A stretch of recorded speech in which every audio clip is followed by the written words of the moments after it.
Hello and welcome to the Game Theory Podcast. I'm your host, Sam Vecini. We are presented by The Athletic. Today on the show, Mark Schindler and I are going to endeavor on a quest to try and figure out how real or how not real 7 NBA teams starts have been thus far. We're going to talk about the Utah Jazz, the Golden State Warriors, the Miami Heat, the Minnesota Timberwolves, the Indiana Pacers, the Dallas Mavericks, and the Atlanta Hawks.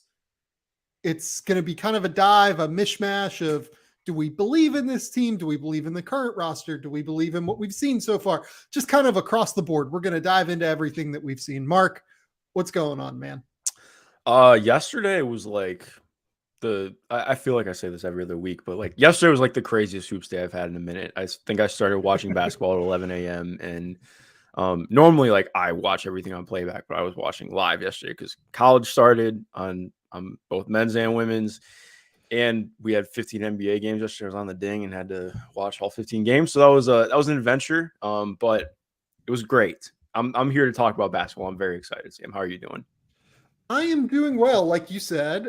So I don't even cover the breadth of basketball that you do. I can kind of limit my scope on things for the most part in a way that I need to. It's really nice that I can really focus in on certain games. The problem is, so I chose not to watch any NBA until this morning and then caught up on some NBA this morning. I made some bad choices. So the two games I watched like in depth, and then I watched a couple others real quick, but like the two games I like really sat down for were George Mason and Auburn, because I'm a big fan of Kim English. I thought that he would have George Mason ready to go against Auburn, and he did. Like they were cutting off first and second actions, every single thing that Auburn did.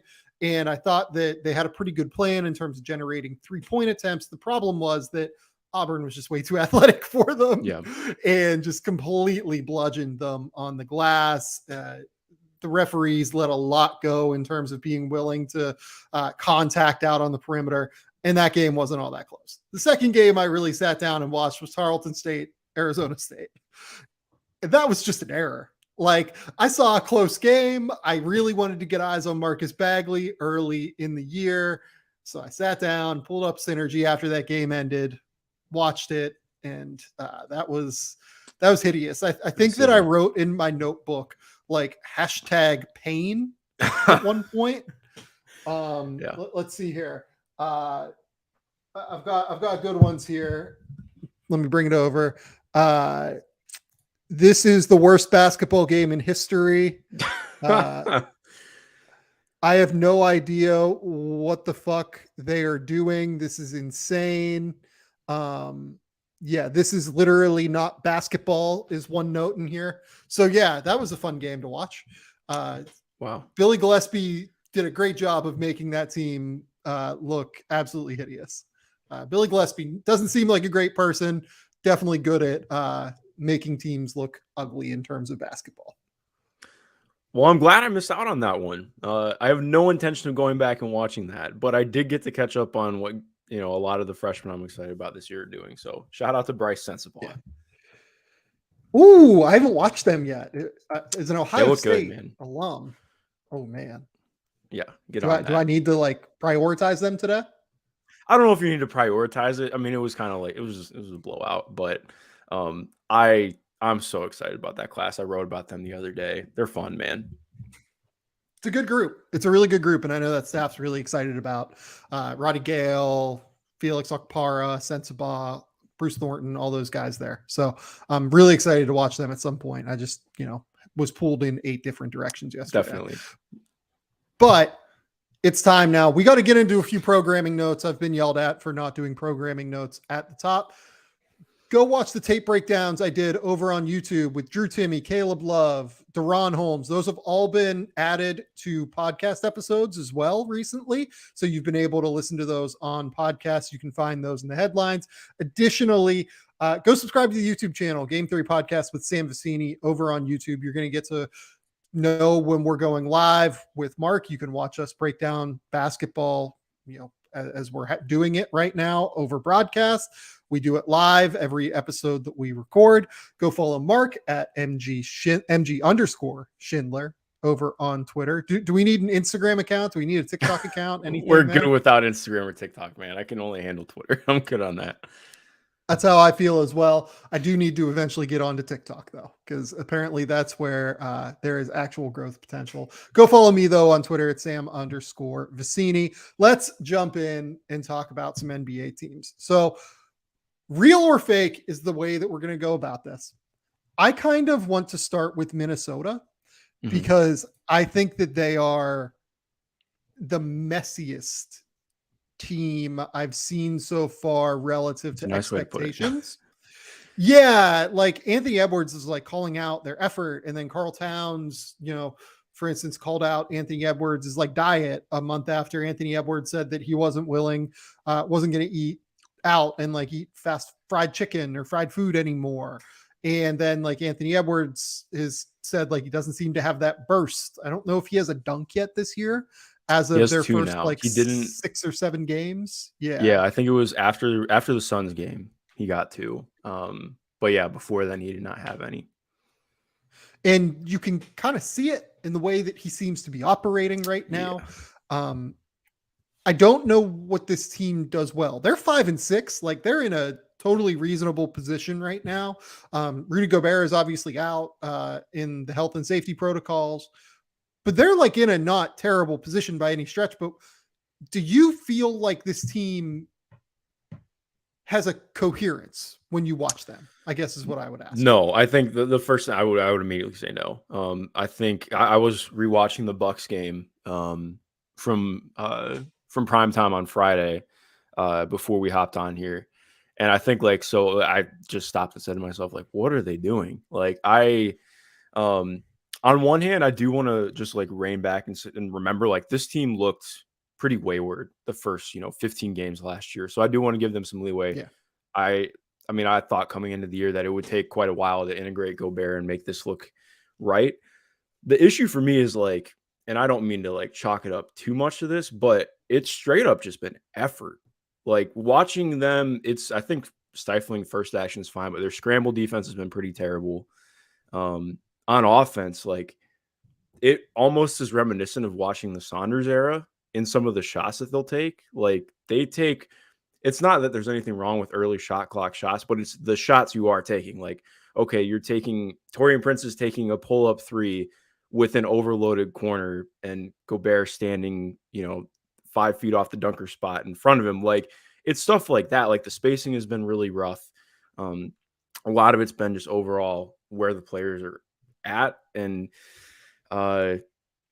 yeah, I think it's been a pretty frustrating start just considering that those are the things that I didn't really like. I knew spacing and stuff and figuring that out would be weird, but effort was not something that I thought would have to be a question here. Like, and it's been, I think, Cat and Ant, but that's what's been so frustrating. Like, yeah, I appreciate that you're providing accountability, but also like just fucking play harder, man. Like, I don't know. Like, it's frustrating. Just from like an analysis standpoint. I actually, so I do want to acknowledge what you said at the top here in terms of them, A, starting the season slowly last year, and B, having a lot of new pieces to integrate, right? They just do at the end of the day. There's just a lot that they have to figure out schematically.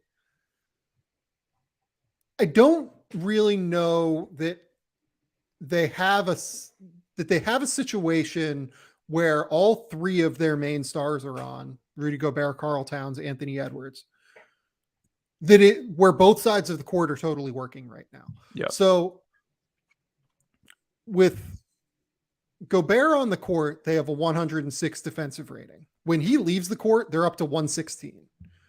When he's on the court, though, they have a 103 offensive rating and a 119 offensive rating without him on the court. So they haven't figured out how to integrate Gobert and Towns together yet on offense, but Karl Towns just can't defend without Rudy Gobert, like point blank. I hate what they're doing schematically when Rudy Gobert is off the court. They keep running Karl Towns and playing him like at the level of ball screen coverages.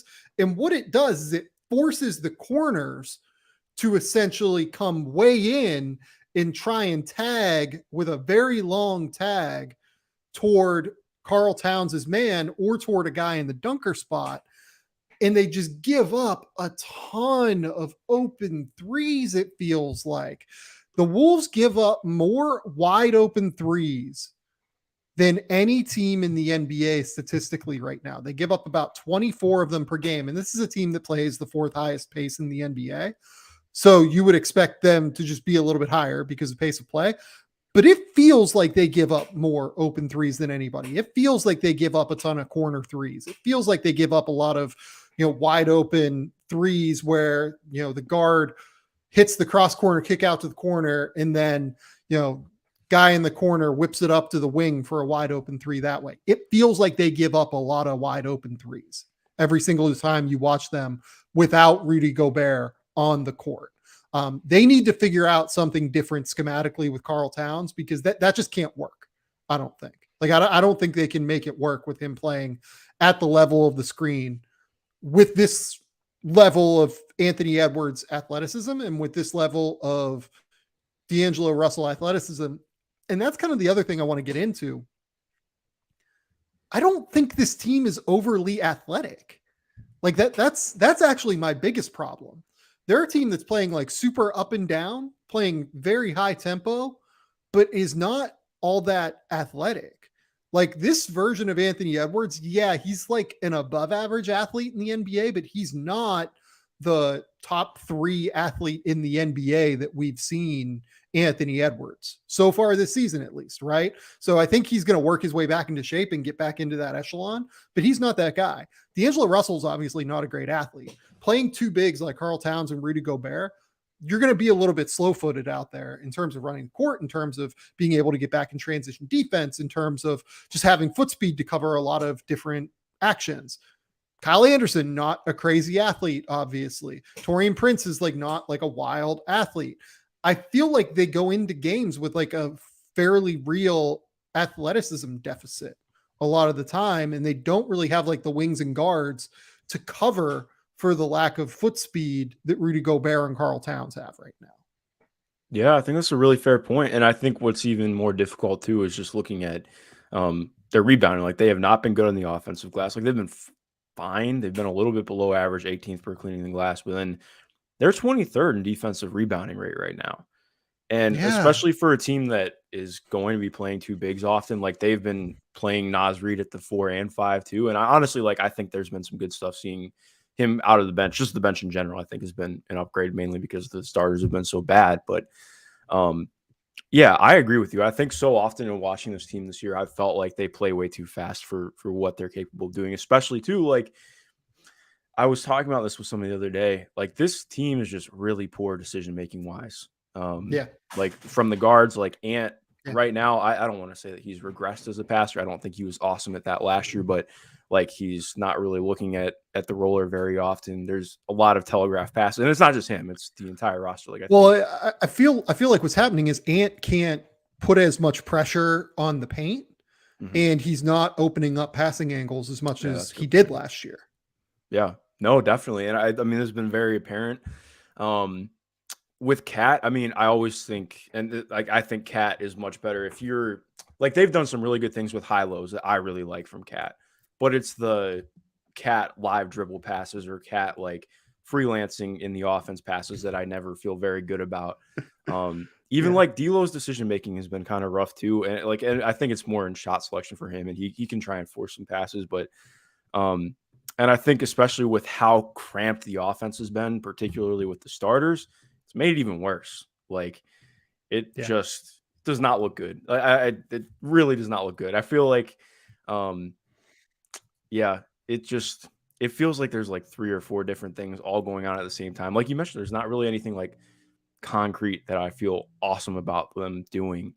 So in some ways, it almost feels good that they're 5 and 6 compared to how we're talking about them. But at the same point, yeah, not great. Especially too, D'Lo had the really down shooting year last year, and I think there was just an expectation that he would shoot better from 3 this year.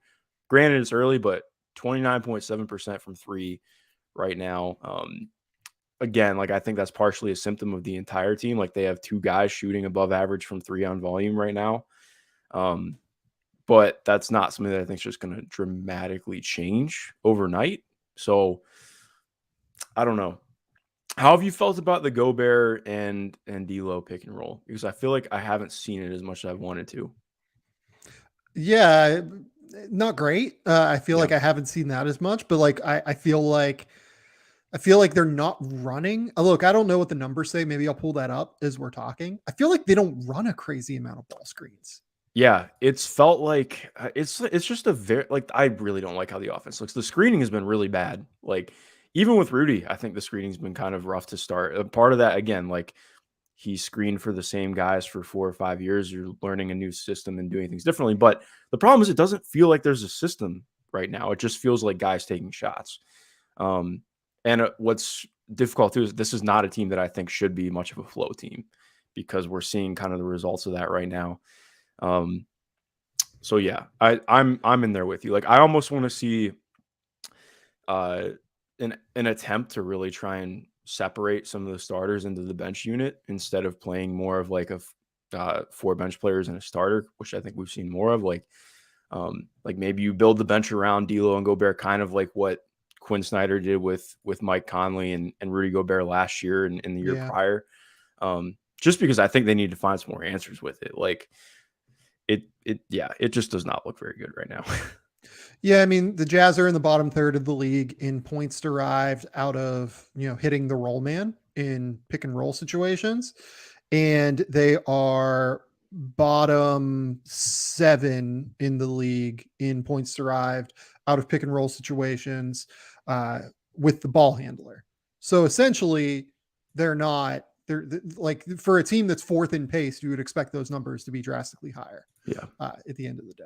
So yeah, no, my inclination was right. Like it feels like they're not running a lot of ball screens, and they aren't running a ton of ball screens. The other thing that I do just like kind of want to bring up here is I had one more note here. They're giving up currently the 5th most transition points per game in the league. And this is a team that was super successful running last year. And right now they're playing at the 4th highest pace, and they're being outscored in transition at the moment. It's not by a big amount. It's by 0.3 points per game. But for a team that's going to run, that has this kind of talent level, that doesn't have this much athleticism, it feels strange to me that they're continuing down this road. I feel like they would probably be smart to slow it down a little bit more and just kind of roll that way. The other note that I had for you is, yeah, they're 5 and 6, but like, look at their wins. Yeah. So, not a good schedule. Yeah. They've beaten the Thunder twice. They've beaten the Spurs, the Lakers, and the Rockets. Like those are 5 of the 7 worst teams in the league. Like this is about to get harder for them. Like they have the Suns coming up tomorrow. They have the Grizzlies Friday. They have the Cavs Sunday. They get a bit of a respite when they go to Orlando next Wednesday, but like then they have the 76ers and Heat back to back. Like this gets harder for them here soon. So they need to figure out some answers like this week, kind of. Otherwise, we could see a bit of a difficult first 20 game stretch as opposed to a first 10 game stretch. Yeah, and I think what's so difficult too is because some of the other teams we're going to talk about, like with how competitive, I mean, obviously the least competitive every year, but with how many teams, like it feels like 25, 26 teams right now are like pretty fully competing to be in the playoffs.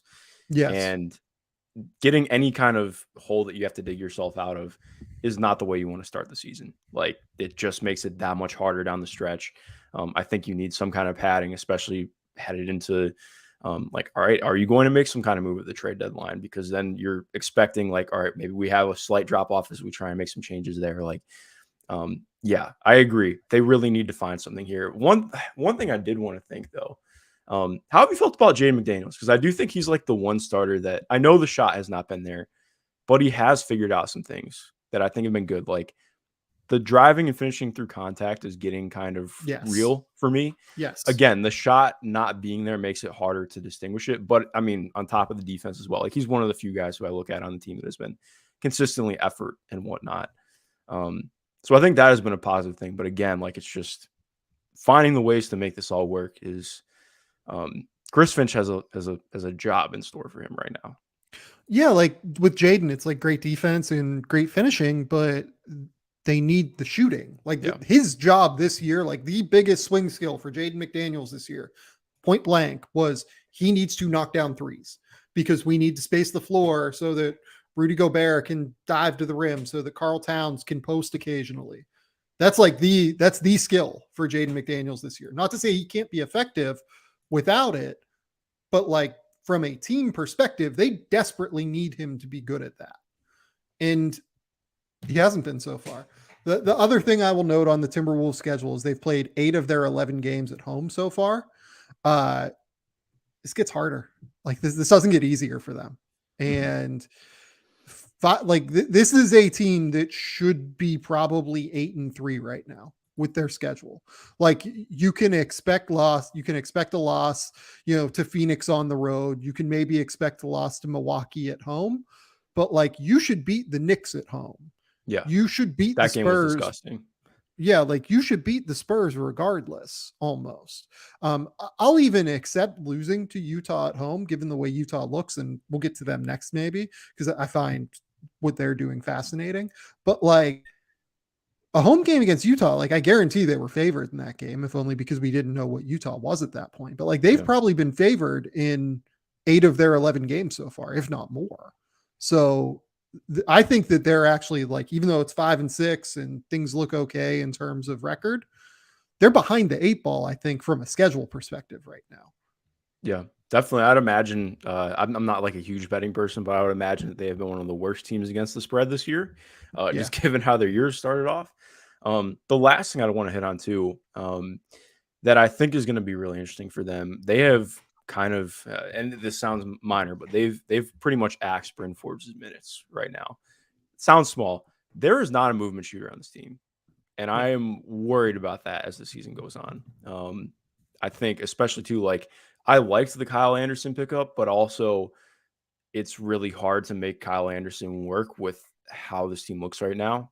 Even with the bench unit, like the shooting has been pretty blah, outside of Taurean Prince being on an absolute heater. So again, just it feels like they have to make some tweaks, maybe roster wise, or figuring some things out in the lineups that are going to be different. But one of the more fascinating teams to watch and try and figure out this year, because I just am not. I have no idea what they're going to look like in a month. Yeah, I agree. Let's go to the Utah Jazz. The Utah Jazz have been just like once the delight of the NBA. The Western Conference first seed Utah Jazz, you meant to say. The 9-3 Utah Jazz. And real quick, I didn't ask the question at the end here that I want to ask about all of these teams. So real quick on Minnesota. Do you think their struggles are real, or do you think those struggles are fake? Oh, I think those are very real struggles. Yeah, I agree with you. I think that what we've seen so far from Minnesota is like a pretty real problem situation, if you didn't get that from how Mark and I were talking. Yeah. But let's go to Utah now. Just the most fun team to watch for me right now. Yes. And I'll give you the floor first. I have like a little spiel I want to get into in terms of why I think they're winning games. But what have you enjoyed about the Utah Jazz so far? This is like my team so far this year. I think I've seen 10 of their games. They're so fun. They're very much for me. It's like watching 17-18 Pacers, 18-19 Clippers, just like the team that I think Utah was expected to finish even lower than either of those teams were that year, because I think Pacers ended up winning 48, Clippers ended up winning 48. I know Pacers were supposed to win 35 that year because they were pegged before the season. This Jazz team, to me, it's just been, I love what they do. They know what they have. They're like, okay, we have a lot of fast guards who can hit shots off the dribble. We have a couple of really good playmaking hubs who are good shooters. So they run everything through the elbows from Kelly Olynyk, and through Lauri Markkanen. And I mean, we'll get to Lauri in a second because he's doing a lot more than just elbow stuff. But like, and just in general, I mean, they play really fun. Like Colin Sexton is a really fun changeup off the bench, doing more speed-based things. Mike Conley, after looking kind of in trouble last year with where he was at, has been incredible to start the year based on what my expectations were. Like, legitimately, Jordan Clarkson's playing at nearly an all-star level right now. Like, this is the best I've ever seen him play basketball. Yes. I think the Yes. playmaking has been like very real and very good from him. Obviously not a primary, but like this is like the best version of a combo guard I think you could possibly imagine. That's not an all-star level combo guard, but like the shot making's been awesome. Like, again, I think, to be fair, and this is something you're probably gonna hit on, the shot making is going to die down at some point. Like, this has been an unreal heater from a lot of the Probably. guys. Like, yeah, like, not that I think it's gonna fully disappear. But yeah, and then you have Lowry. Like, Lowry marketing has legitimately been clutch this year, which sounds wild to say, but he's been their guy that they're going to in stretches. Like, he's looked, saying like crown jewel prospect sounds like a weird way to put it, but like he's capable running off movement sets. He's capable of being a screener and popper. He's kind of putting together everything that I think you hoped from seeing more of with the Bulls, that I think, and also putting together a lot of things that he did with the Cavs as more of a glue guy last year. Yes. And it's just awesome to watch. Like, I think you're seeing him get more separation on drives than I was really ever used to seeing him do in Chicago. Obviously, the shot is not falling for him right now. And I just, based on trajectory, I expect that to change up. This has been fun. Like, he's doing some stuff live dribble as a playmaker that I just never thought we'd really see. Not that I think that's something that you can bake in as being a thing for him, but this is just a really good forward in the NBA who's kind of testing the waters and figuring shit out offensively while not being a problem on defense. And I'm enjoying it, man. So I think that what stands out most to me, and it's an immense credit to Will Hardy, who I think has been the best coach in the league so far this year. Yeah.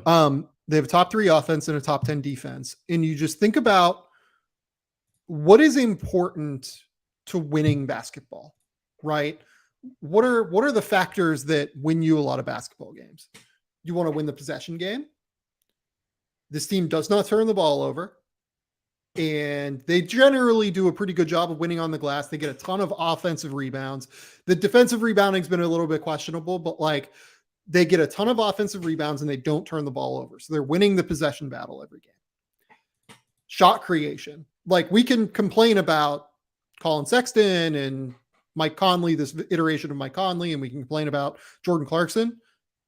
The thing in Malik Beasley, like the thing that these guys do is they create shots. Like, no questions asked. Like, a lot of these guys are good shot creators at the end of the day. And then you shoot and space the floor, and they play 5 out at times. They can like very easily beat you in terms of shooting and spacing the floor. So they get this incredible shot mix because they have a lot of dribble pass shoot guards and floor spacing bigs. They have guys like Jared Vanderbilt who do all the dirty work and who get offensive rebounds and can kind of act in that way. They don't turn the ball over. They get a ton of extra shots on teams. It's just they're out mathing teams, essentially. Like that's kind of what it comes down to for me. Mm-hmm. Like, basketball, we don't like to talk about it as a math problem. And this Jazz team has been much more than a math thing. They've been incredibly aesthetically pleasing to watch. But like, they're out mathing teams as well. Like that's kind of what it comes down to. They're getting more 3-point shots. They're generating high level looks from 3. They're getting extra possessions. And defensively, the other thing that I think is really good is they're executing exceptionally well defensively. We are going to talk about the fact that like teams are shooting astronomically low against them from 3, and that's not going to hold up. But here's the thing. They don't give up open threes. Like, they've given up the second fewest wide open threes in the NBA this year, according to the NBA site. So like, we can talk about the fact that, oh yeah, like teams aren't going to shoot 33 or 32.5 or whatever they're shooting right now against the Jazz from 3. But the Jazz are also like playing a role in stopping that from happening by executing and playing hard defensively and closing out on shooters and forcing them into more difficult spots. Yeah, I think it's a really great point. I've really enjoyed how good this team is at KYP. Like, I think there are so many teams, especially in the regular season, where you watch and like they just, it's closeouts for everybody. I think this team's been really good at being selective in who they're closing out to. who they're giving unders to. And I appreciate that because it's simple shit that makes you a lot better in the regular season. And like you were mentioning on offense, I think outmathing, I totally agree with. But what's interesting too is like, it just never feels, and it's not even about math. It's just more like, it just never feels like there's a bad shot. Like they are so good at just, okay, this is not my shot. I'm moving the ball. Like there's nobody forcing anything. And I've really loved that. Like, and I didn't even get to pine about Jared Vanderbilt yet. Like, dude, Jared Vanderbilt has been sick to start the year. Like the defense has been really, really good as per usual, but he's doing, again, like it's bumpy, but he's doing more stuff as a ball handler, like off the catch, attacking closeouts, which again, like not somebody who should be getting closeouts, but the fact that he's getting it and just making things happen.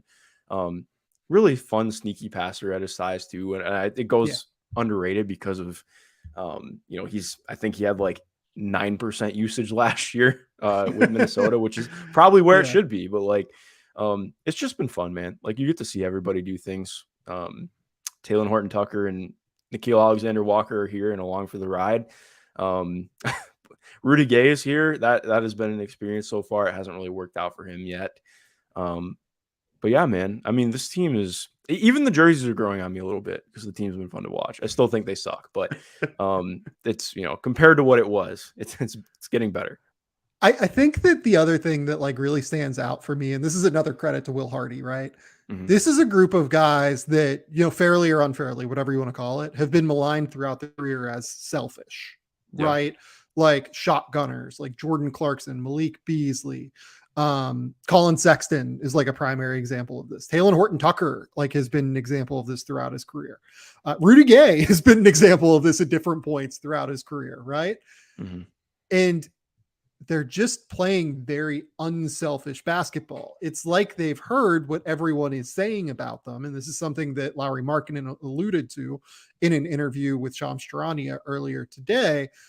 It feels like they can hear what people are saying about them and they want to prove them wrong. Yeah. And that factor, I think, can play real dividends in the regular season for a team like the Utah Jazz that can, has a lot of skill and is being utilized and executing extremely well at a high level. But this is a good team. Like do I think they are real in terms of, do I think they are a top of the Western Conference team? I do not. I don't, to be honest. I think that eventually opponents shooting will revert back to the mean and some of these close wins will become close losses and it will be a little bit more difficult for them. And I also think that teams will start to get better at frustrating Lowry and playing off of Jared Vanderbilt and just kind of gumming up the works a little bit for Utah's offense. Like, I don't think they will finish with a top 3 offense in the league, but I do think this team is too good to tank right now. Like, just straight up, like they are, if real is this a 40-win team? I might buy that. Yeah. Like, I think they're probably that, to be honest. Yeah. Yeah, it's funny. I was going to go right there too. Like, I think I'm very much in the boat of if they were to not break up the roster at all, like I think this team could win 40 to 44 games. I wouldn't be surprised. Like they based on what they're doing principle wise and talent, like it's very much we're going to be above average on both sides of the ball. We're going to be in games. We'll see how it goes clutch wise. And I think that's where it gets funky though, because they have their own draft pick this year, right? They do. Yeah. Yeah. And again, I think they also might have Minnesota's, which like who the hell knows what happens. True. That's a good point. But it's just it's fun because I'm almost at the point where, or I'm definitely past almost. I'm like, I just enjoy watching this team play basketball. I don't really want them to blow it up. I get that they will, and that's probably going to be what they do in time. But even then, like even if they do, like send out a couple of their veterans, like I think this is still going to be a solid team, just the way that they're playing. But yeah, like that's my question. Like, what is blowing it up? Like, is it sending out Mike Conley probably? Yeah, like if you move Conley, if you move Beasley, there are a lot of teams that should be looking at Kelly Olynyk right now. I agree. Yeah, like Kelly is actually the one where I'm like, oh, like he would actually hurt them. moving Yes. him, Yeah. even more so than some of the other guys on this roster. Mhm. He's just actually really important for them structurally, which is Yeah. like something I never would have expected, just to No, be it's real like, with I you. mean, it sounds crazy because he's only averaging Yeah. like 12, 4, and 3, but I think their offense completely changes without him. So, Yeah. but also just one last side note. I've really enjoyed watching Walker Kessler. I was not, That's where I wanted to yeah, close with on I this. was So not yeah, go super ahead. high on Walker in the draft. I still would have drafted Christian Koloko over him.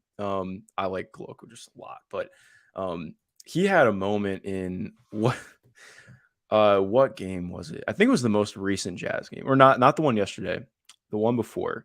Yes, it was Norman Powell got him with an up fake on a drive, scored right under him, and then came down, I think 2 or 3 possessions later, tried the exact same move, and Walker just swatted that shit, sat on it perfectly. And that's something I've been like really impressed with him. I think he's done a really good job of just adjusting kind of on the fly, uh, finding tendencies in game. Like, obviously has his rookie moments. I think figuring out offense is still going to be a thing for him.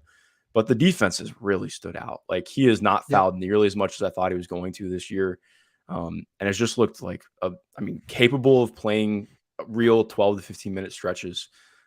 Yep. Not in one season, you know what I mean? Like in a No, game. of course. Yeah. And he's Yeah. been fun. Like, I'm excited for him. And I'm just excited about this Utah team in general. Yeah. Look, I did have a first on Walker. Like I liked Kessler enough pre-draft. Mhm.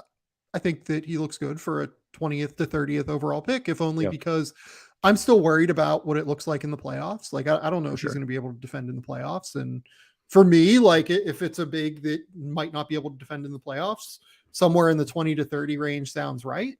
But he's been great so far, and he looks like he's going to hit that mark in terms of being a very effective player for the Utah Jazz moving forward. Let's take a quick commercial break, though, and we'll be back to get to these other 5 teams.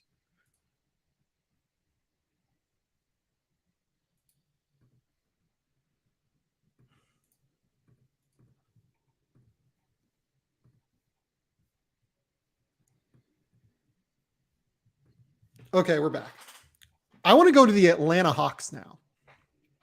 The Atlanta Hawks have been definitely a team that's taken advantage of a schedule. They've beaten the Magic, they've beaten the Pistons twice, they've beaten the Rockets. But they also knocked off Milwaukee last night without Trae Young.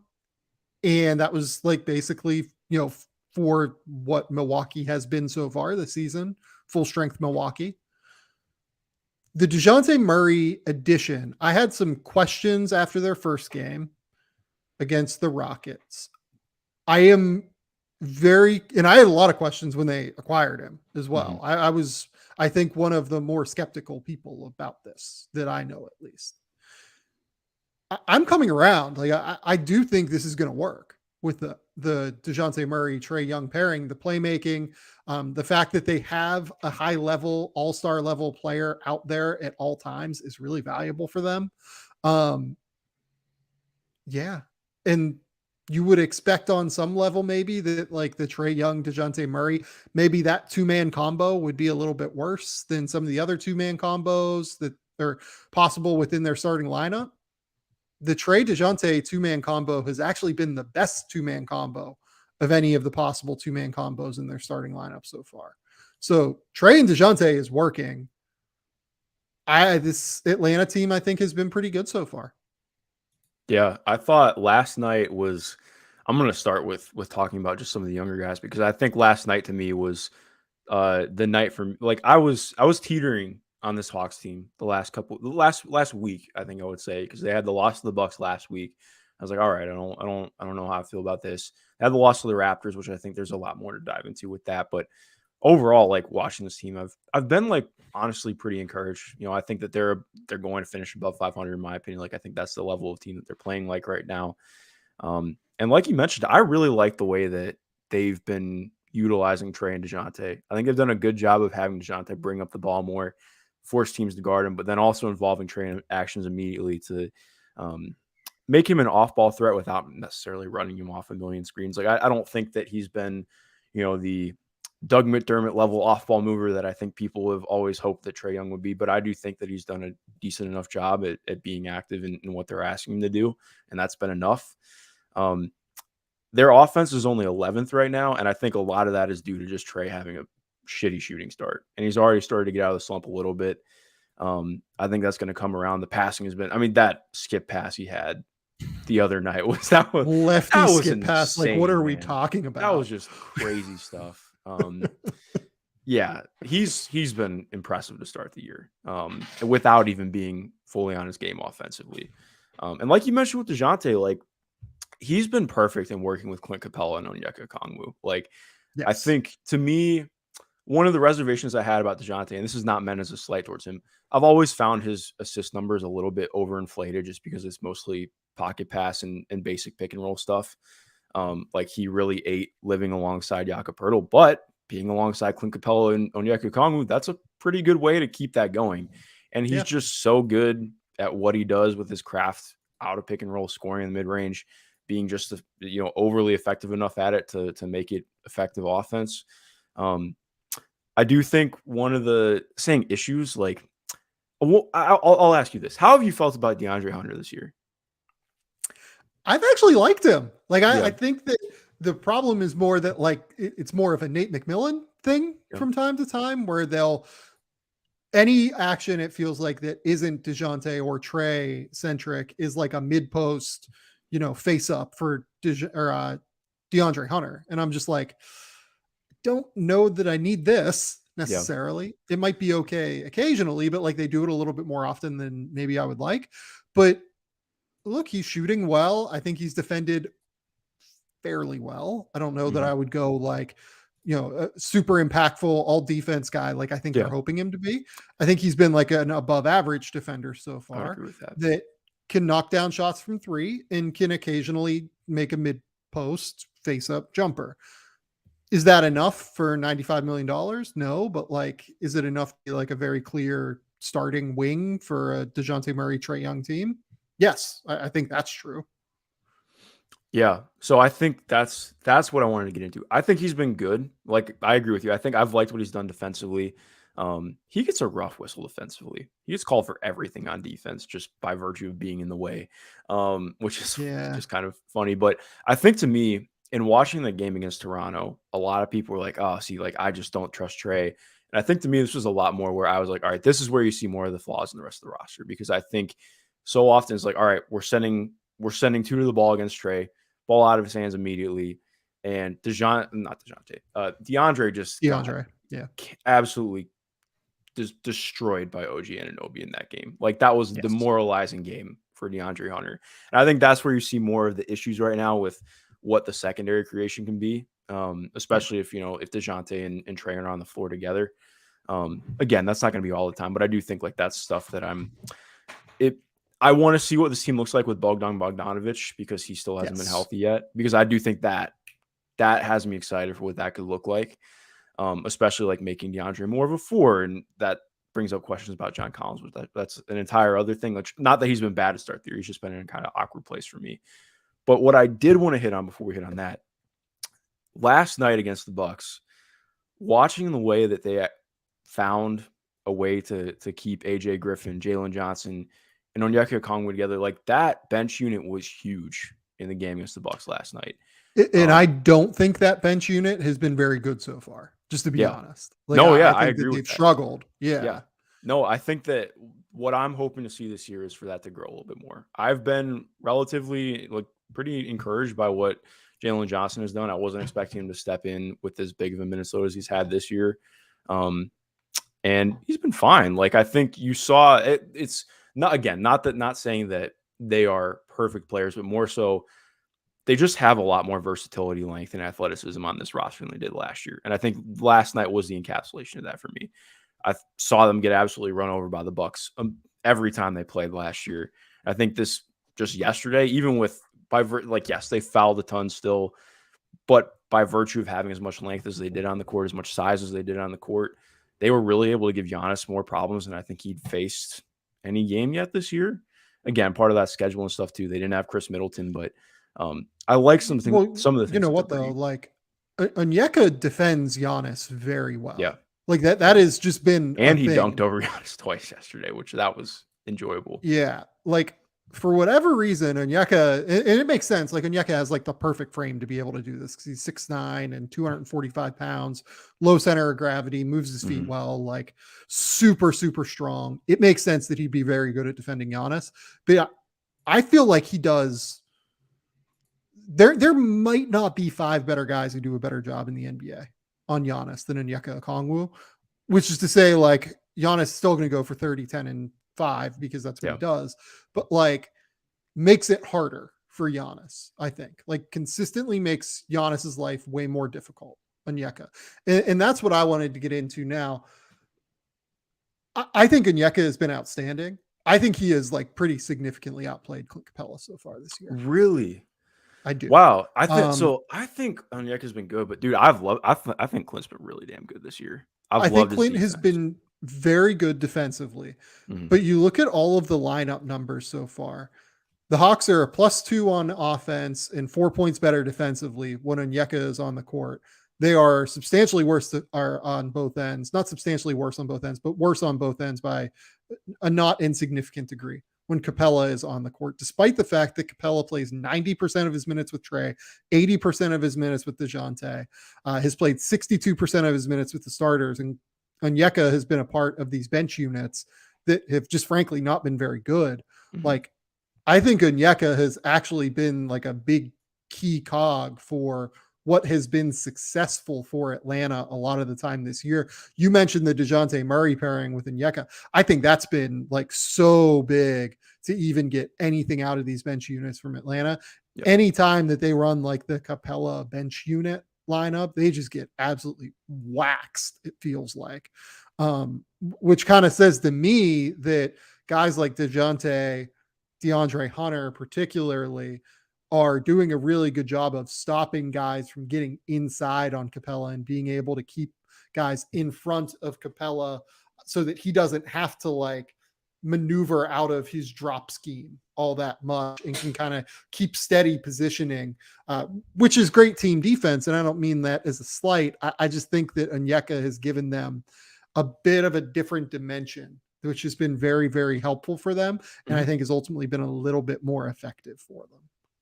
Yeah, I think that's fair, especially too. Like I like what you mentioned just in terms of giving them a different look because they get a little bit more like, I mean, they're able to just play often when they're playing and they're playing them out there with a little bit more length, just more size in general. And they're playing like this team has gotten after it defensively in a way that I wasn't quite anticipating this year. And I've appreciated that a lot. Yeah.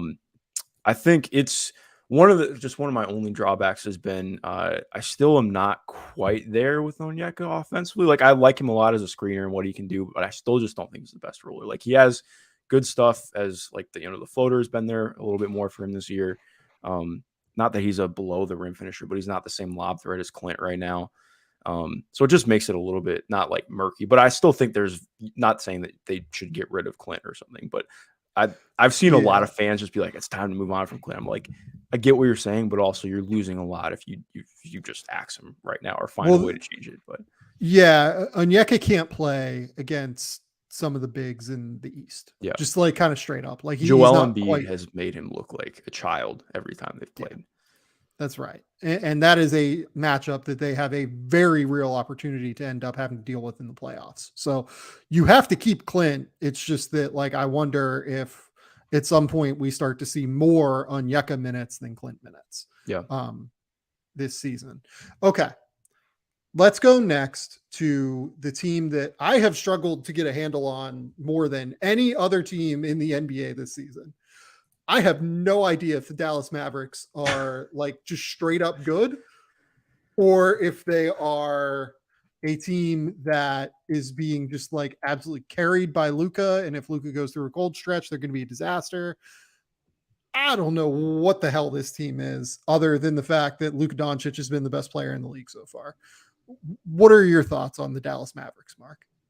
I'm going to be annoying and still say I'd have Giannis ahead of him just because I have to back up. I had a banger tweet the other day about how Giannis is the best player in the league. So I have to stand on all 10. But I'm there with you. I love watching Luka play.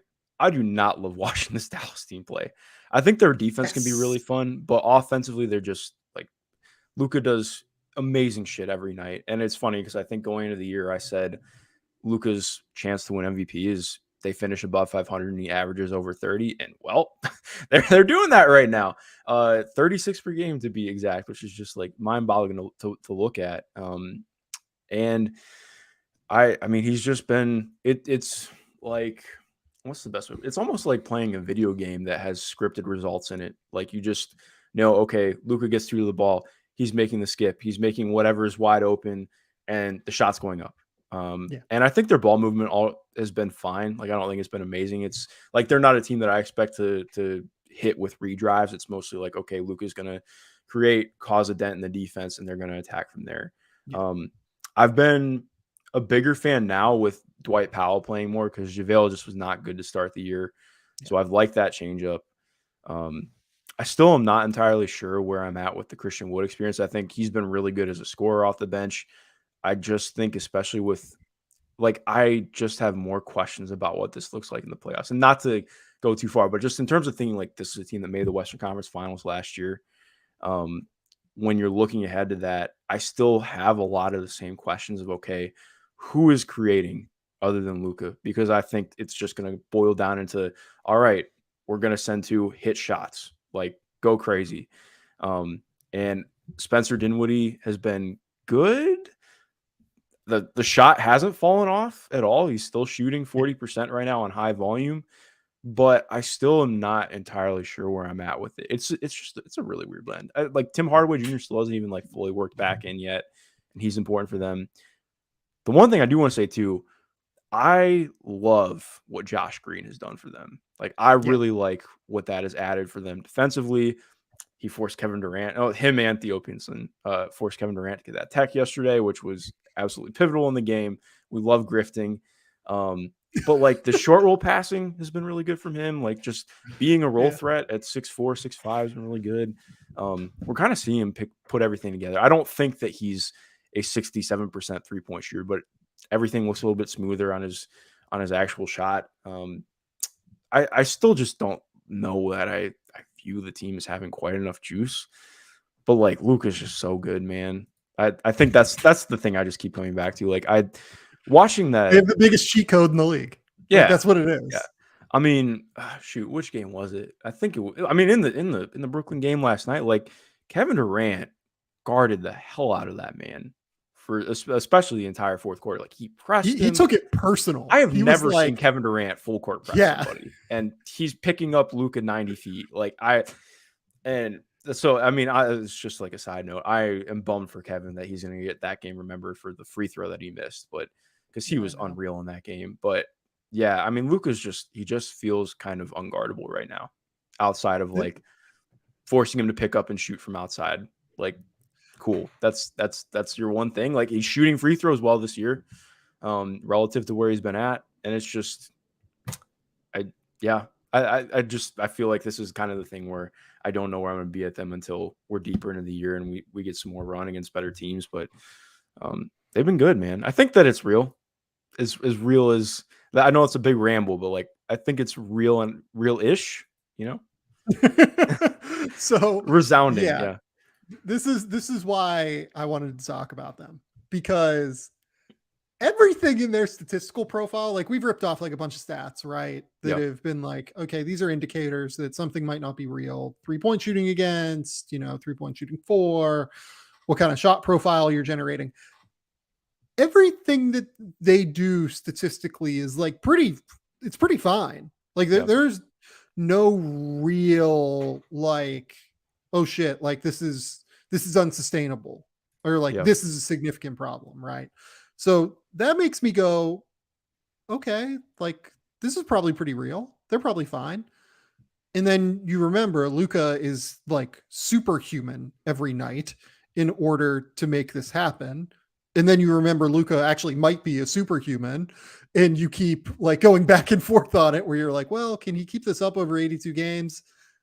Well, he might be like a top 10 player of all time by the time it's all said and done. Like that's something that actually could be in the cards for Luka Doncic. So like, I say all this to say, like, I don't know. Like I just straight up don't know at this point with them. It's hard. Like, you watch these games, they are miserable to watch. They are hideous games to watch anytime that Luka isn't doing something like highlight worthy, right? There are probably 7 or 8 moments in games that are worth watching with Dallas because Luka just does something like transcendent. And then the other 200 moments in a basketball game, you're just like, oh, this fucking sucks.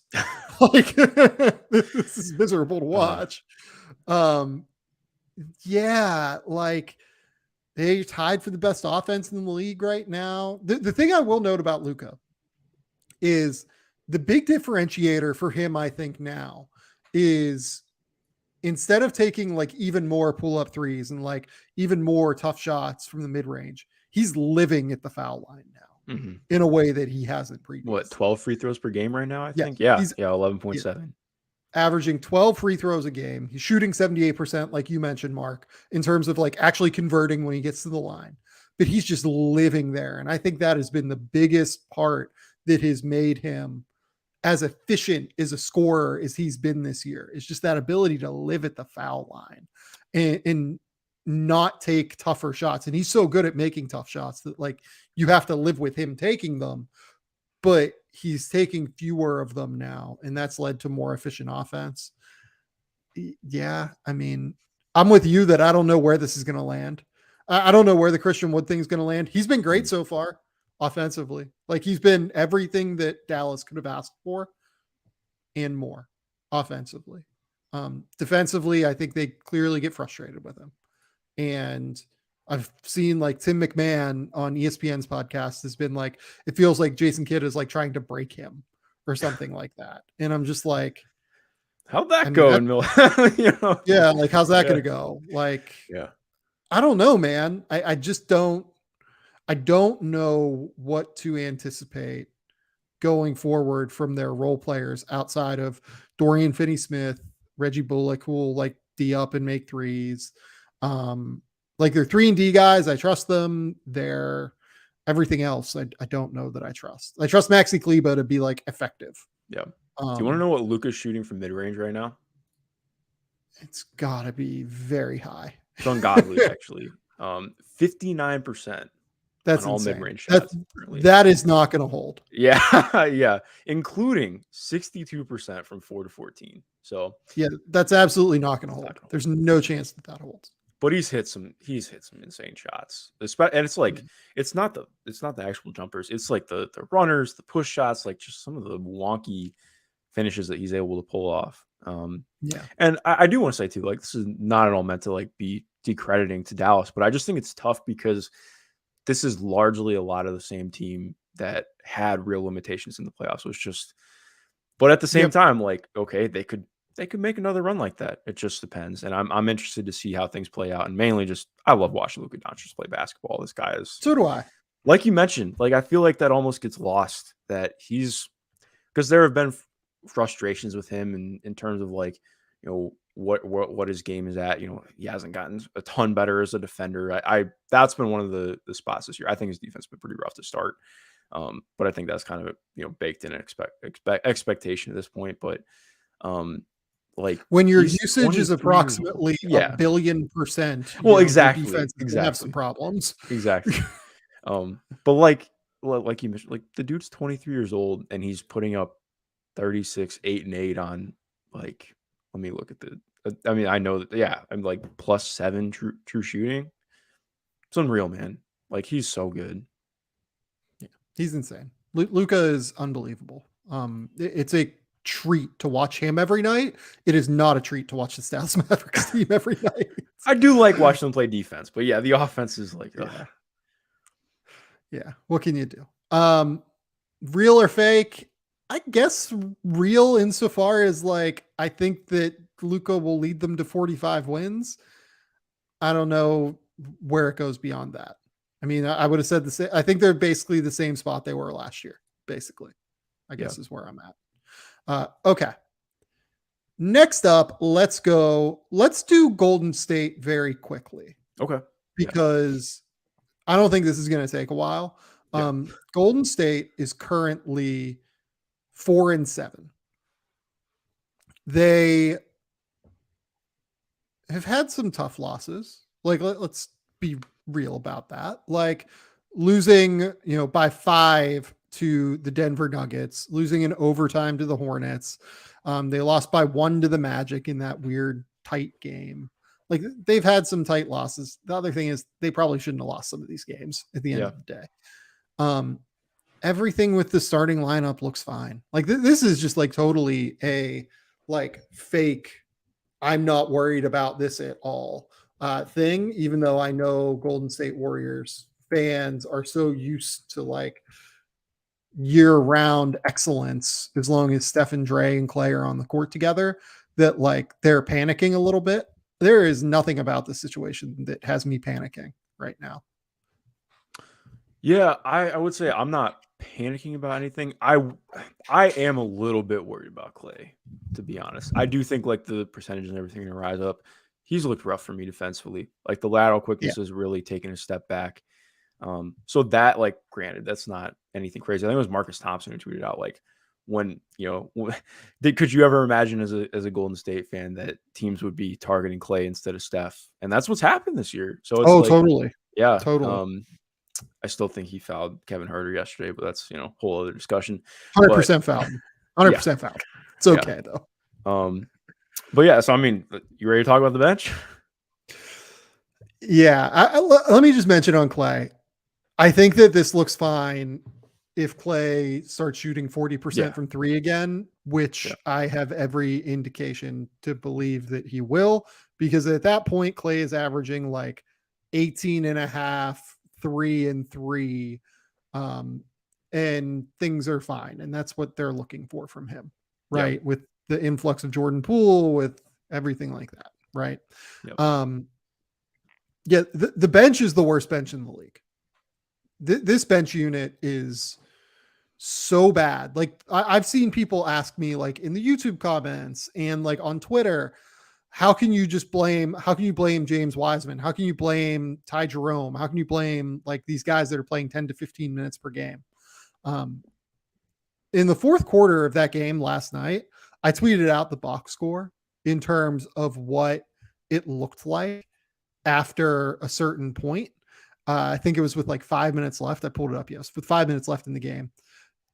Kuminga, Jerome, Moses Moody, Anthony Lamb. These guys had played under 20 minutes for sure. Probably more in the vein of like 12 to 15. None of them had a plus. Like Jordan Poole was a -13 and he was the best player out of all of them, even though he didn't play well yesterday. Ty Jerome was a -22. Jonathan Kuminga was a -17. Like, it was a disaster with that bench unit yesterday. And I feel like that's just what it comes down to. They've taken James Wiseman out of the rotation. And I think that was probably the right call.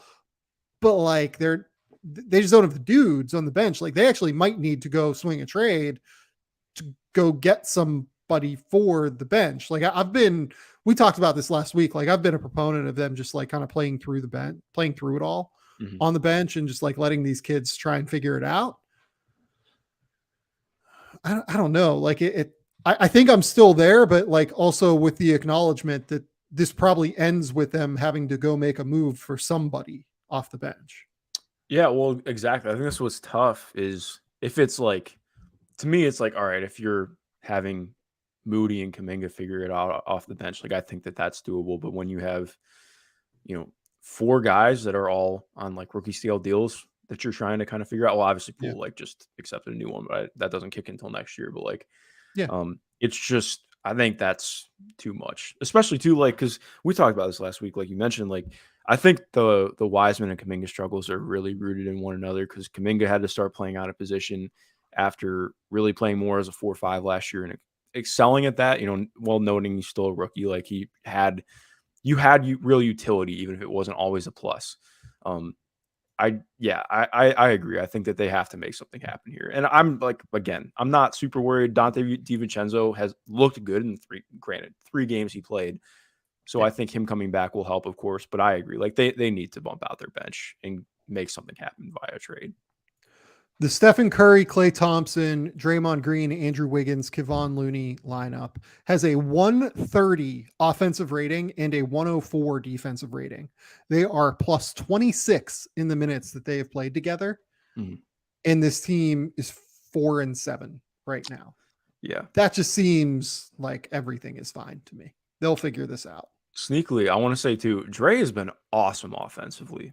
Like, Yeah, he has. he's He's been great overall. Yeah, he's like the defense has obviously been really good, but yeah, like just like after some real moments the last 2 years of at times just looking kind of passive, really passing things up. Like I think he's been really good. Like I've really enjoyed what he's doing offensively.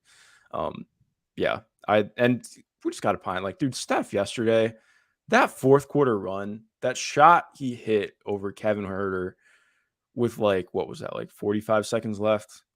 That's one of the craziest shots I've seen this year. Like Kevin Huerter played that about as well as you can, had a hand in his face in the shooting pocket the entire time, slid with him, and it just didn't matter. Like that was just like, I think what Steph had 15 in the fourth quarter. He's unreal, man. Like watching that dude play basketball is insane. I just every day that I get to wake up and watch Steph Curry play basketball is a good day. Yeah, totally. Like he's just the most fun player to watch. Like there's the way he moves off the ball, the way that he consistently just gets incredibly hot from three. There's just nothing like it. Even 15 years into his career, there's still just nothing like watching Stephen Curry get absolutely smoking hot from three and make every single shot possible. Okay. Let's move on and go to the Indiana Pacers. Mark Schindler's Indiana Pacers. Schindler, I'm just going to give you the floor to start on the Pacers. I want you to be able to opine on this 5-5, beautiful, weirdo, fun Indiana Pacers team that we think has no chance to defend, but is actually just like incredibly fun to watch. Yeah, well, I just want to start right out and say fake. No, this is not a 500 basketball team. Just to put that out there blanketly. But like you mentioned, I've really enjoyed this. I think in some ways it's been a double-edged sword because last year, what I was kind of hoping from the Pacers early on when they didn't make any of the trades, they kept Karis LeVert, they kept Miles, they had Domas there at the start. There was a lot of in my opinion, at least, I felt like Rick was kind of coaching in a way that wasn't always super conducive to what the roster talent was. It didn't feel like that was necessarily the roster that he was excited about. I feel like this is a different story. Like this roster, the way that he's coached it, the way that everything is set up, like Benedict Mathurin does not look like this on another team. Like he would obviously look very good still. I think you would have a lot of fantastic flashes, but like the way that Rick and the offensive staff have built Benedict into this offensive system, like it's almost like he's playing at Arizona again with the way that he gets to play in some of the things that he's run. It's just freedom. Like it's freedom to cut. It's freedom, within his skill set. They're doing a really good job of giving him a lot of opportunity, but the opportunity comes within things he's good at. Like they don't ask him to do anything other than dribble in a straight line.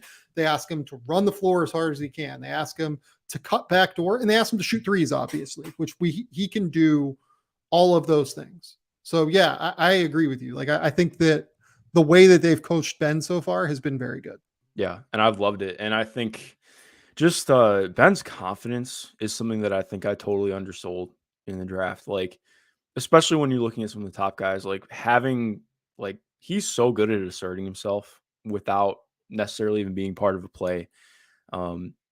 Obviously in different ways, but I feel like he and Keegan Murray are kind of similar in that even if they don't have the ball in their hands, they're really good at just finding their way, have really just incredible nose for the ball.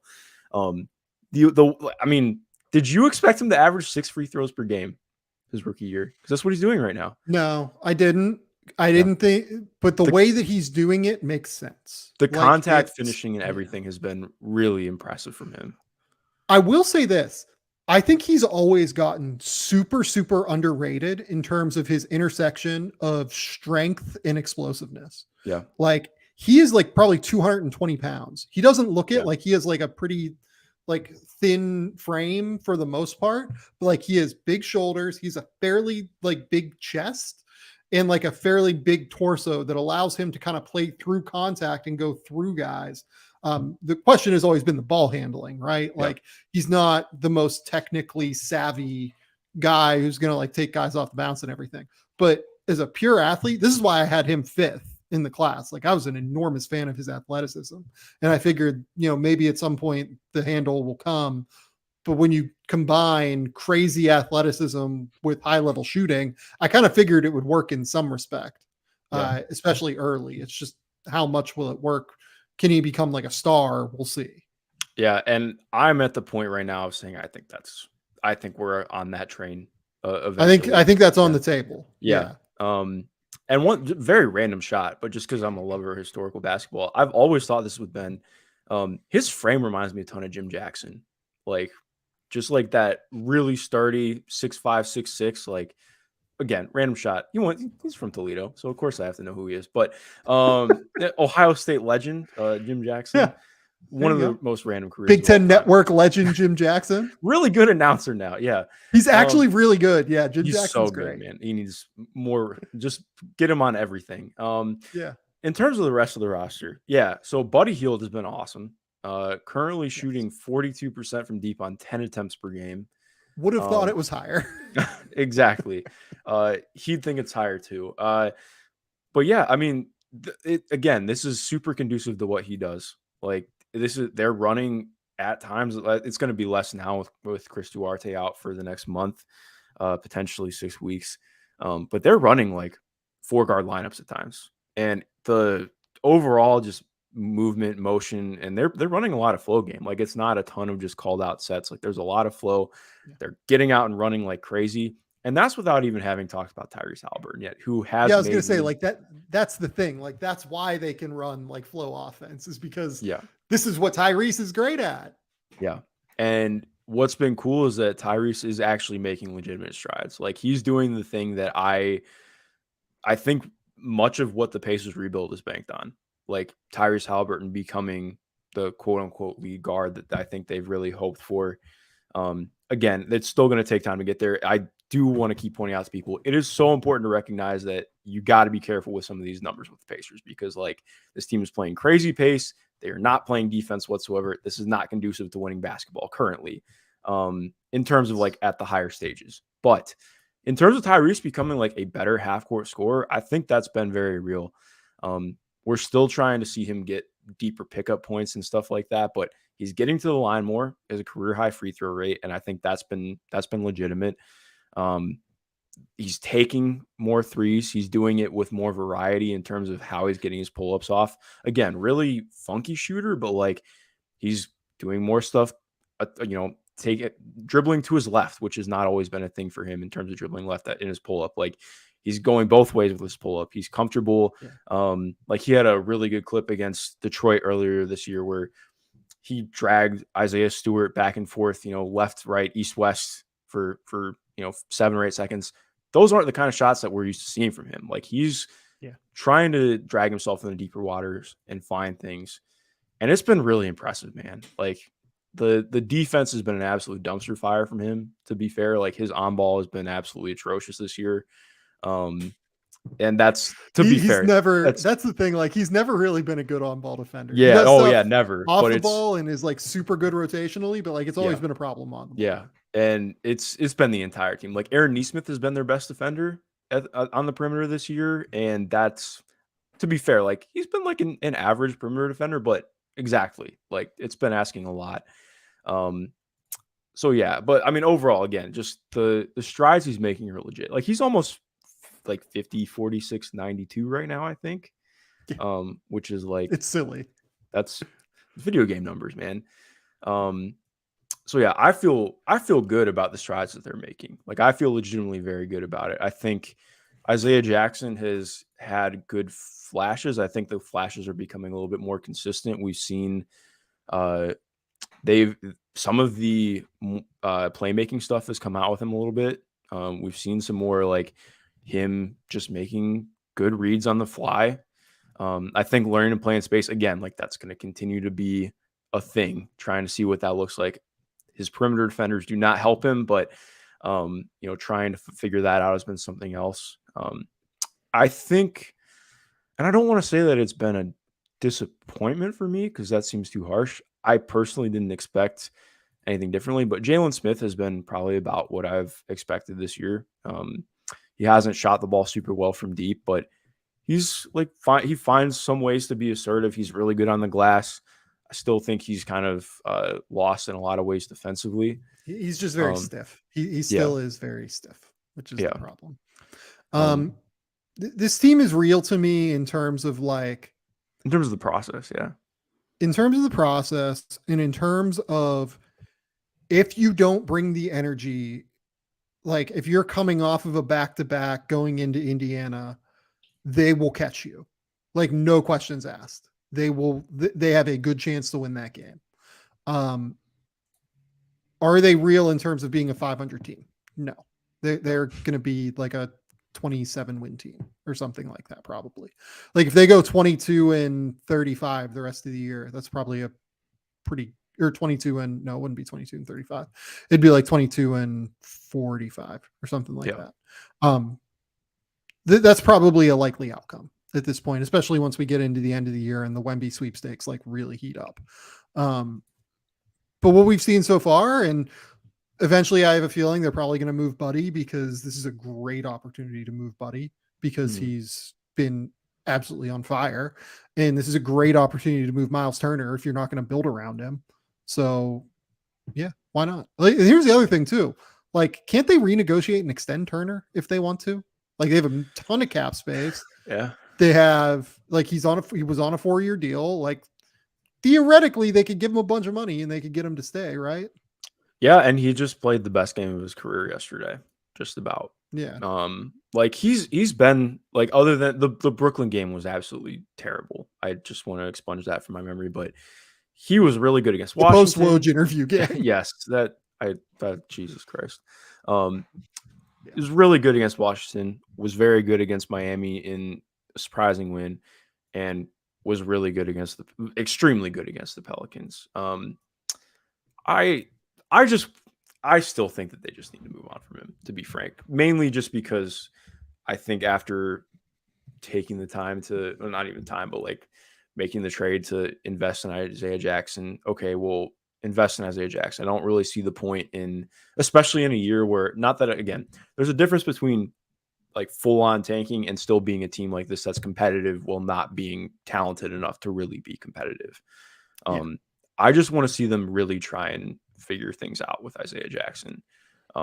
Not that Miles is a significant barrier to him playing, but last night was the first night in the entire time that the two of them have been on the roster that we've seen them like actually share the court together for a stint.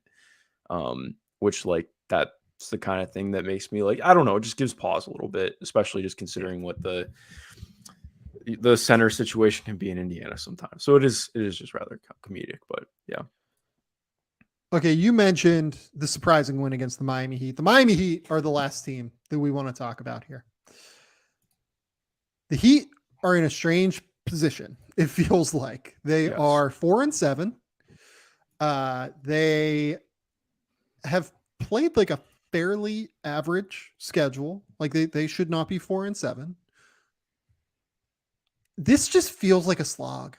Every time that I watch them, everything they do feels hard. Does it feel that way? Like everything offensively that they do, it just feels very difficult. That's my biggest note, is talking about their offense right now. Yeah. I think what's been really tough for me with this offense, not that, I don't know, not that saying Jimmy Butler has hit different this year feels like the wrong way to put it. Like he's still been very good. I don't think Kyle Kyle looked almost washed in that first game. And then I honestly think he's been pretty fine since then. Again, like not exactly like perfect for paying your max money. But the thing for me has been more with, and I'm not trying to put all this on Tyler Hero, but that's where I think I've felt the most like confusion is the wrong way to put it. But like Tyler's blend of scoring and playmaking right now is not where I think it needs to be. Like it's very like, I think he's taken a little bit of a step back as a playmaker this year, frankly, because of how much he's been looking for a shot. And he's been very good from the field, to be fair to him. but also like it just doesn't feel like it impacts defenses a lot the way that he's playing right now. Like the pull-ups and the off-ball stuff are really good, but it's the on-ball things where his pickup points are really early. It's often a pull-up. It's rarely getting to the rim. Their offense in entirety, they don't get to the rim very much. That's exactly. I don't even know that it's like get to the rim. I Getting feel into the like they paint, don't like even get to the paint. Yeah, like it feels like a difficult they're task for 25th right them. now in rim frequency, which Yeah, feels right. Um, yeah, they're just so, especially too considering how small they play.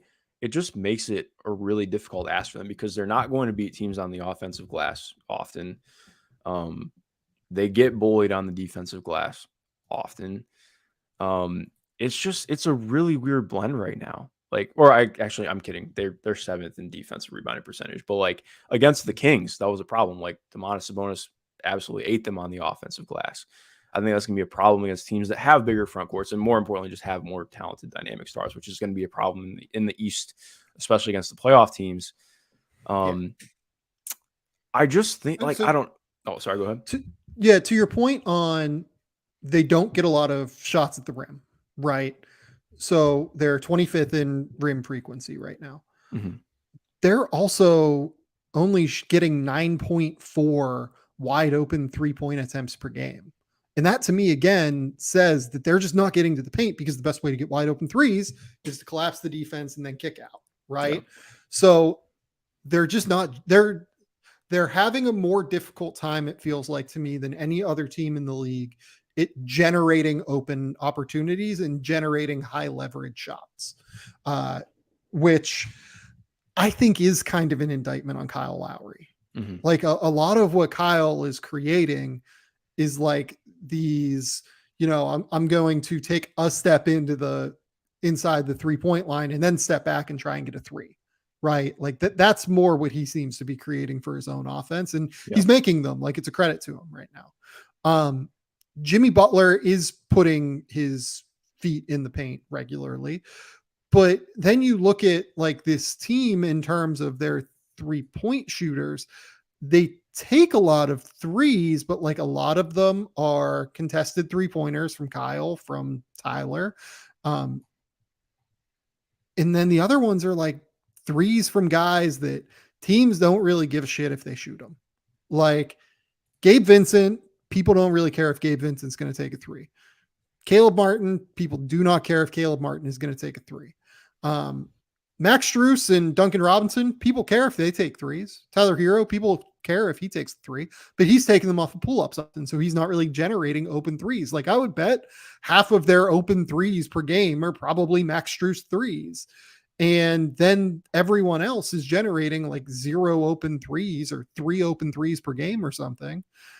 And that's just hard. And that leads to teams just collapsing the paint against them. And it just becomes way too fucking difficult to move anywhere when they're on offense.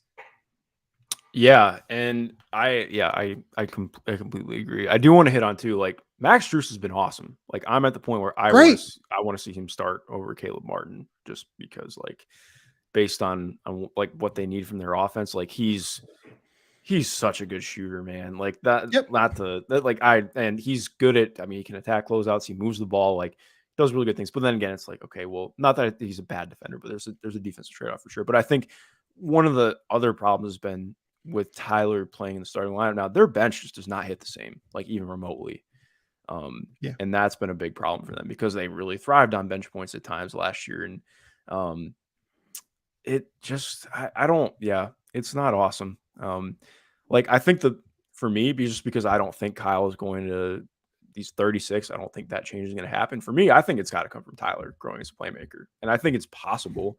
Like I want to see his playmaking, not of course playmaking, like pacing inside the arc. Like I would, even if you're not taking shots at the rim, like okay, can you get more into the paint, snake into the paint, just do some things running baseline, at least dragging the defense and trying to find more pockets that aren't necessarily scoring. And I know he's wired as a scorer, so that's asking a lot, and it takes time for that stuff to happen. But to me, like I think at least in terms of internal roster stuff, I feel like that's the only thing I can really pinpoint is like really, really improving. like Vic could maybe come back and like Yeah. give them a little bit more athleticism, touch the paint a little bit more often, and maybe create that way. Because the thing is, they have a lot of unselfish guys. Once they do touch the paint, I think they are pretty good at like Yeah, they're moving it very good at around. spraying out. Yeah. Yeah, like I think they do a good job of then just like keeping it right along the chain on the perimeter and finding the open guy. But it's just hard. Everything they do right now is hard because they struggle to get that initial paint touch. Um, yeah, and like opponents are shooting 27 or the fourth best effective field goal mark against them this year. So like the defense has not even been like what it typically is for Miami. Like this Miami team needs to be a top 10 defense at the end of the day to make it work. They're 14th right now, and that's in large part because teams are shooting 70.5% at the basket against them. Yeah. Like that is hard. They're a good Yeah. transition defense team, but like once teams get to the paint or like find that big on the block or like find that big in roll situations, they just don't like Bam is great, but Bam is not like the best rim protector in the league. And he's switched out so often too. Like I think that's Yep, been my bigger totally. frustration with them. Like and again, I think it's stuff that they cleaned up in the playoffs for sure, but it's like, okay, well, right now with your offense struggling the way it is, like the defense has got to be tighter and not allowing some of the soft switches that they do. One of But the it things that becomes even harder with the soft switches out with Bam getting away from the basket yeah, when you lose PJ Tucker, who can at least like rotate over and true. not be the world's biggest impediment, but be something. Yeah, just Like be there. Caleb Martin, Duncan Robinson, like those are the guys that are rotating over now. And Max Struess, it just hits a little bit different. Yeah. No, definitely. Like they're one of the teams that I've thought for a while about. Like I know they've talked about like, oh, calling Bam like a four instead of a center. Like he still is the center for them. I think to me, I don't know. It's tough because like adding a true center to this, or not even just saying true center, but like let's say, and I don't kill me Heat fans, like if this team added Miles Turner, like that does stuff for their offense that I don't envision being awesome. Like I don't think Miles is the kind of player who necessarily fits in the offense that they run. Like, but in terms of like what it brings defensively, like I do think that there's stuff interesting there. Like actually letting Bam be more of like that weak side roamer, getting to do a lot more mucking things off the ball. They would play more traditionally, to be sure. Like you're not gonna if you get Miles Turner and play a switch all defense, that's stupid. But like I don't know, because to me I feel like they almost need to lean into being such a good defensive team. But the offense would run almost more like you see Memphis is the way they use Steven Adams, except with Turner spacing from three, as opposed to like Adams going into the dunker spot and trying to get offensive rebounds. Mm-hmm. And then defensively, you would switch everything 1 through 4, and then just kind of let Turner sit back and drop, right? Yeah, or even like I'm trying. he's good playing close to the level, stuff like that too. Like it's just I think I think it could do things. And again, too, like just having more size, like I think could benefit them in some ways because Miles has been really good at asserting himself this year. Like this is not me trying to just make it a Miles Turner pod, but I mean he's making the Brooklyn game looked really bad, but after that, it's considering what the rest of the trade market looks like, it's interesting. You know who the guy that would be interesting for them is? It would be a return. A return. We talked about him earlier. Who? Kelly Olynyk. Ooh, yes. Okay, that's somebody else I thought about too. I would love Kelly Olynyk back on this team. That would actually make a lot of sense for them as a target, especially offensively too. Yeah, I'd be totally in on that. And he's capable of doing the right things scheme wise on defense and being big. And I think that counts for more than what they're getting on the back line right now. So yeah, I would be so in on that for Miami. Yeah, like the problem is they can't really move picks. I don't know how they would get Kelly done, but like that's what you do. I think like that's that would be a guy that I think would not cost a lot, that would be very beneficial for them. Yeah, no, I agree totally. So, okay. We've talked about basketball for an hour and a half. The Miami Heat, real or fake? Let's end this. Is their start real or not? I think fake just because I believe in Spo and Jimmy and Bam. And I think that this team is better than 4-7, but it's also not fully fake. Like this just has been bad basketball from them. I think that they're closer to the 500 mark than they are. Um, their win total over under was probably like 47 and a half, something like Yeah. that. I think they're more like 41 and 41 as opposed to like 48 and 34. So, I mean, I guess that's real to an extent, Mhm. right? Yeah. But not 4-7, I don't think. Yeah. Okay. Mark, we've got two things that we want to finish on. Okay. So you enjoyed Rings of Power like I I did, did. I right? did enjoy Rings of So Power. for people who did not watch Rings of Power and still want to watch it, this is a good time for you to depart the show. Mark and I want to talk a little bit about Rings of Power, and I have a Ringer style hottest take about something that happened in the last episode of Rings of Power. I really enjoyed Rings of Power. I think that you enjoyed it more than people did as well, right? Yeah. Yeah. I liked the Harfoots quite a bit. I thought that storyline was incredibly well done with Stranger. Nori is like the best character. She's really good. Like Yeah. I liked just her the actor best. a lot. I enjoyed everything with Durin. Everything with Elrond and Durin, I think worked exceptionally well.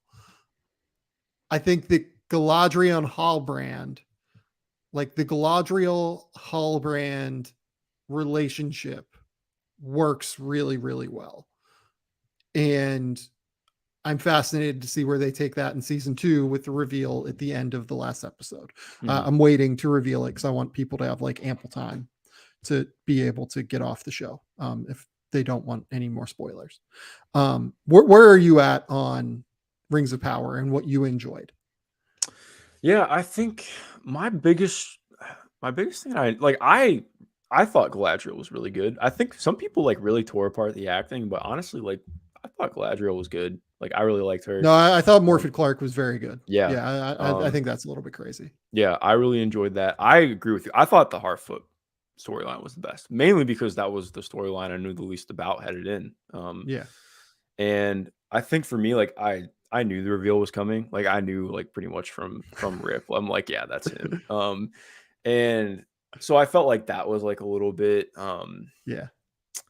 I feel like it was obvious the wrong way to put it, but like it was just kind of clear. I'm like, yeah, this guy's no man. But no, like the only thing that I think could have been a little bit better, um, just from a storyline perspective, was like I wish that there was like a little bit better of a tie up. And again, like because there will be a season 2, but just given that it's going to be like a year and a half before that, um, I wish that there'd been like a little bit of a better tie up for what Adar. Like I really liked the episode where they kind of humanized the orcs a little bit.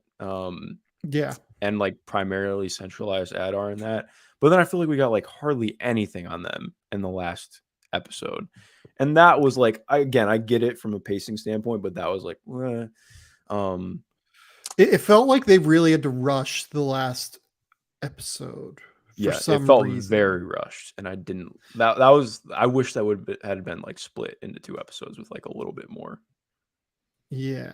And just given how much Amazon is spending on this season of television, I'm surprised that they didn't allow that to happen, Yeah. seemingly. Like, just let it kind of roll. My hottest take does come back to the last episode. Is Celebrimbor good? Are we sure Celebrimbor is the best smith in Middle Earth? Are we sure that this guy has any idea what he's doing? He just seems old and wears cool clothes. Like that's kind of all I got on him. Like Yeah. he did not get hyped in the way that made me think that this was like the greatest artisan of all time. Oh, I think he got the hype. I think that Well, it was he did not not warranted. follow through. I was like, cool. Like you built the This image, is the but I Ben don't believe. Simmons of Smiths in Middle Oh Earth. man, yeah, that's tough.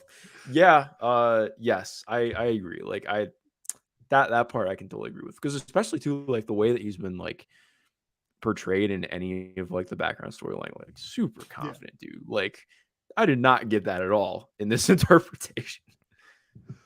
Sauron's basically like, hey, have you ever heard of What if making you an tried it? alloy? Yeah.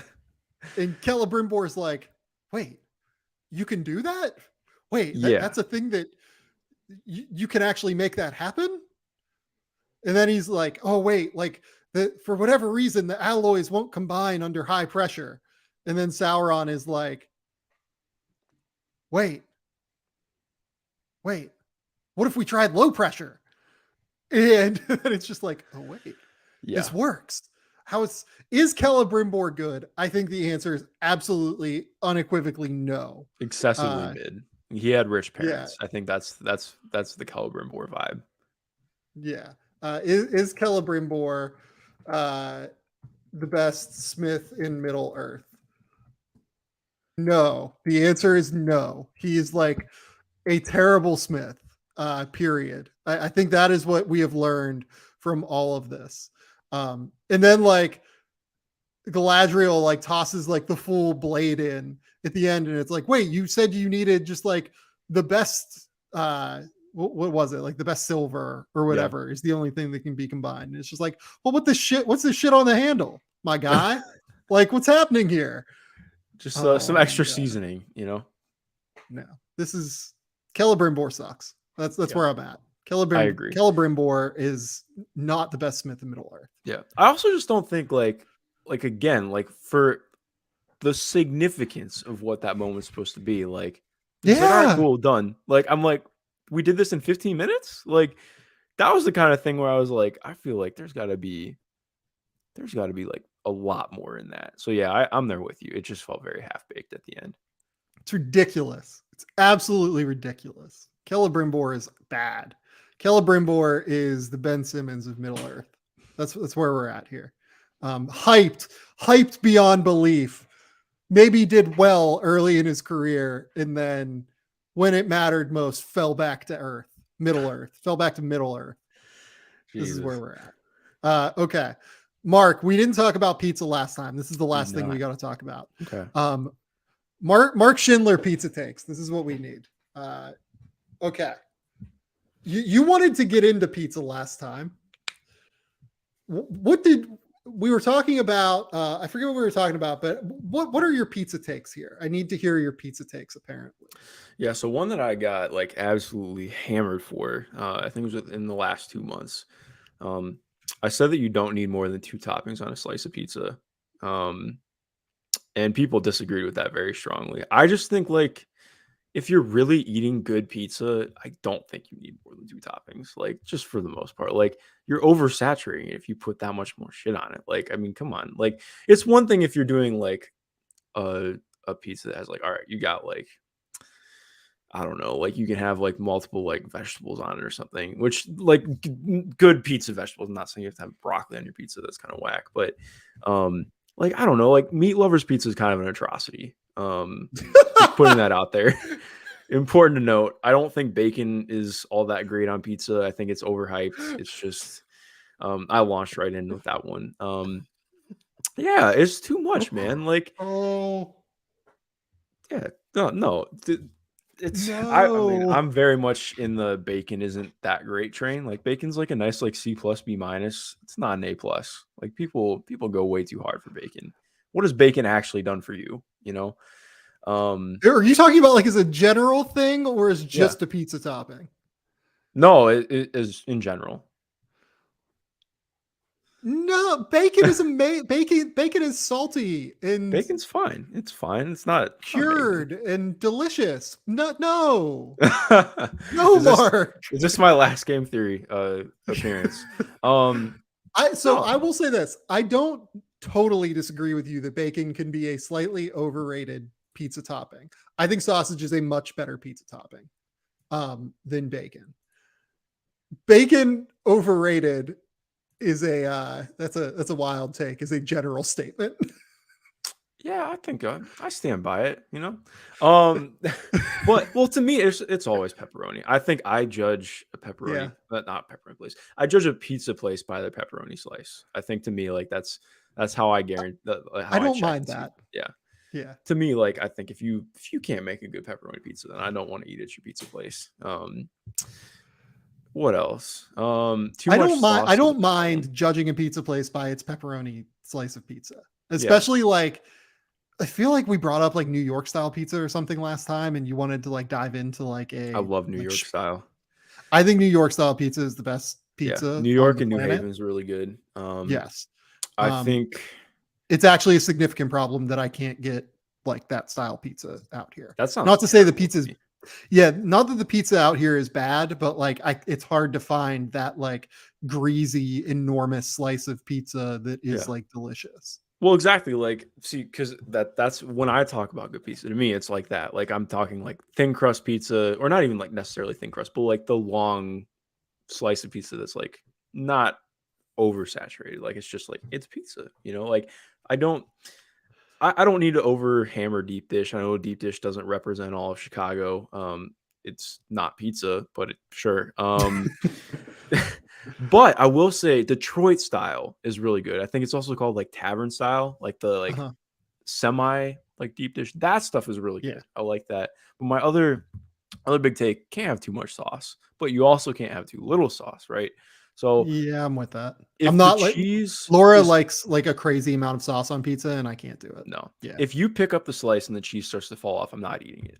That's no, that's not pizza. That's lasagna on bread. Um, so no.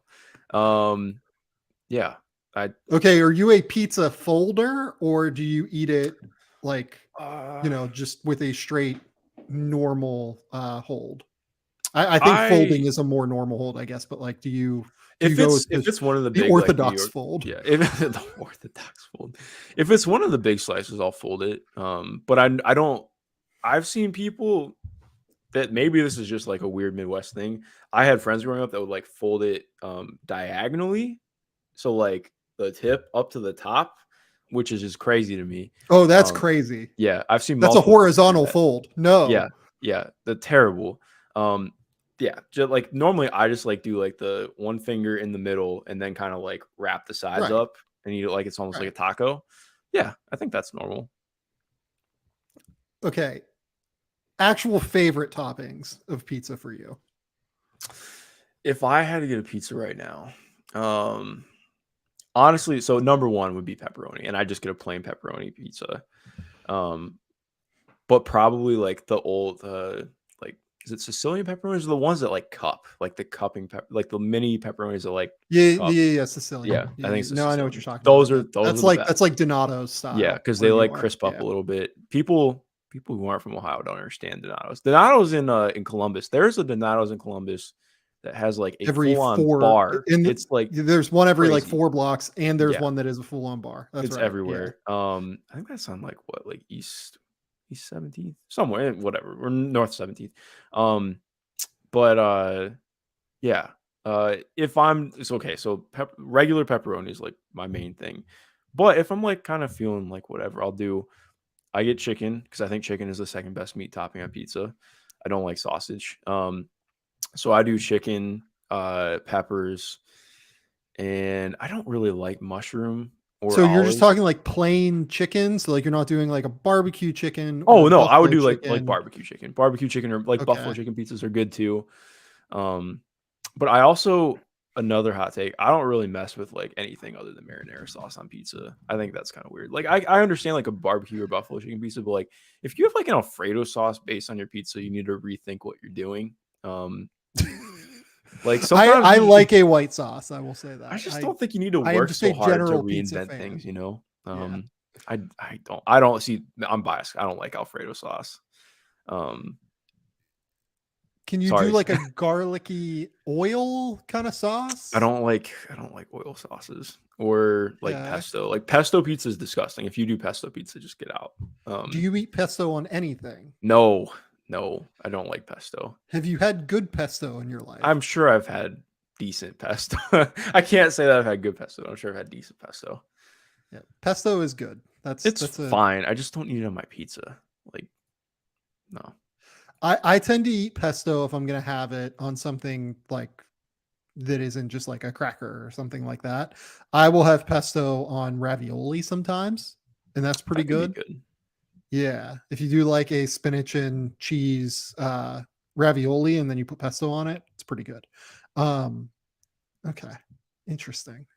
These are not as, I disagree with a lot of them, but like these are not as outlandish as I expected. If It could be based worse. on what I had expectations for on your food takes. Yeah, I could have gone in different directions, but I think this was a good start. Got to ease my way in. Yeah, I'm comfortable with where this conversation ended. This went better than the last Mark Schindler food section that we did. Pepperoni pizza, as long as your like number one order is pepperoni, I think we can't really like go past that and be Yeah, you like can't destroy me you're for a that. fucking crazy person. Yeah. Yeah. Okay. I'm comfortable with this. Do I disagree on your Alfredo sauce take? I do. Do I disagree on your, the craziest thing you said is that bacon is mid, basically. Bacon, I'll stand. That's another one I got hammered for. Bacon is mid. Bacon's excessively mid. That might be next week. I don't know if I can get into that with you right now. We can do that as a fun one next week. Yeah.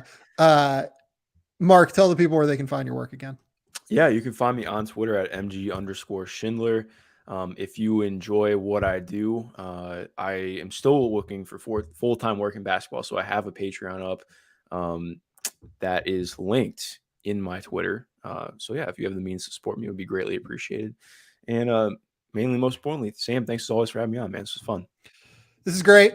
That's Mark Schindler over there. I did a top 50 newcomers to college basketball thing with CJ Moore. So the guys that you need to know that are in different places or new places this year in college basketball, that's a good little starter. I've one more film room coming later this week that will go up Thursday night with the pod and then into Friday morning with the written version and the audio version with the podcast as well.